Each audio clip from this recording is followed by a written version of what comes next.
दिल्ली से अल्मोड़ा जाने वाली बस शाम ढलते ही पहाड़ी रास्ते पर आखिरी चाय की दुकान के ठीक बाद खराब हो गई। टिन की छत पर बारिश सिसकार रही थी, जबकि ड्राइवर टूटे हुए एक्सल के बारे में बड़बड़ा रहा था। अर्जुन, इकलौता यात्री जो सोया नहीं था, विंडशील्ड पर वाइपर्स के धब्बे बनाते हुए देख रहा था। वह 25 साल का था। शहर में 3 साल बाद दिवाली के लिए घर लौट रहा था।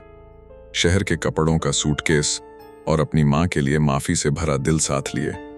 जब ड्राइवर ने घोषणा की कि वे सुबह तक इंतजार करेंगे, तो बाकी यात्री बड़बड़ाए और शॉल में लिपट गए। अर्जुन सिगरेट पीने के लिए बाहर निकला। जंगल करीब से दबाव डाल रहा था। देवदार के तने गीले काले। नीचे कहीं एक मंदिर की घंटी एक थकी हुई ध्वनि के साथ बजी, मानो किसी ने गलती से उसे ठोका हो। एक औरत सोडियम लैंप के नीचे खड़ी थी, कुछ बेचते हुए नहीं। उसकी साड़ी पुराने खून के रंग की थी, किनारे पर भीगी हुई। वह कांप नहीं रही थी। जब अर्जुन ने दोबारा देखा तो वह गायब हो चुकी थी, लेकिन घंटी दूसरी बार बजी, करीब से। वह बेचैन सोया। रात के 3:17 बजे बस की लाइटें झपकीं। ड्राइवर गायब था, बाकी यात्री भी। केवल उनके जूते बाकी थे, दरवाजे के पास सलीके से लाइन में खड़े। अर्जुन के स्नीकर्स के बगल में एक जोड़ी छोटे लाल झुट्टियां थीं, जिन पर आईने जड़े हुए थे, एक बच्चे की।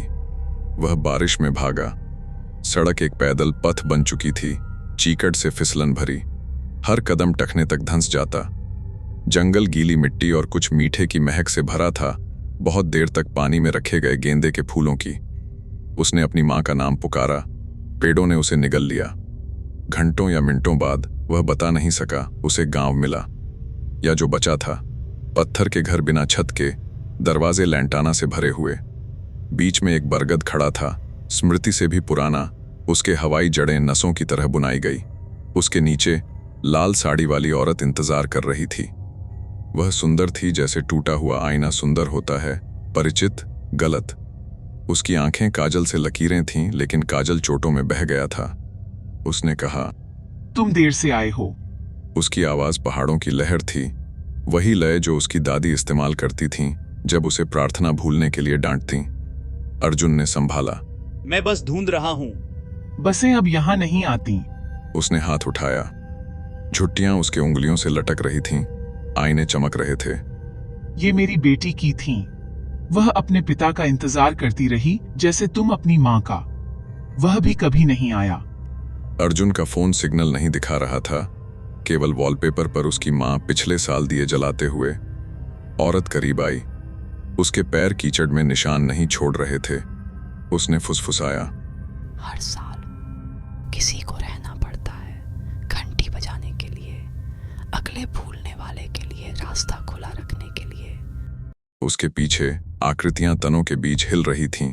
बस के यात्री, चेहरे ढीले, आंखें दूधिया। ड्राइवर एक रिंच को राजदंड की तरह थामे हुए। वे एक वृत्त में खुद को सजाए, उनके पैरों पर जूते। अर्जुन पीछे हटा। बरगद की जड़ें सिकुड़ रही थीं, खोजती हुई। एक ने उसके टखने को लपेट लिया, लोहे जितनी ठंडी। उसने अपनी मां का सोचा, नीले दरवाजे वाले घर में अकेली, बेटे का इंतजार करती, जो वादा कर चुका था कि पहला दिया जलने से पहले घर पहुंच जाएगा। वह घुटनों पर बैठ गया। उसने कहा, मुझे ले लो, लेकिन बच्ची को जाने दो। औरत मुस्कुराई। उसके दांत बहुत सफेद थे। बच्चे नहीं जाते, वे बस हमें बढ़ जाते हैं। जड़ कस गई। दर्द उसके पैर में चमकदार और सटीक चढ़ा। कहीं घंटी तीसरी बार बजी, साफ, अंतिम। अर्जुन ने आंखें बंद कीं और दिया की लौ में अपनी मां का चेहरा देखा। जब सुबह प्रतिस्थापन बस आई तो ड्राइवर को मूल वाहन खाली मिला, इंजन ठंडा।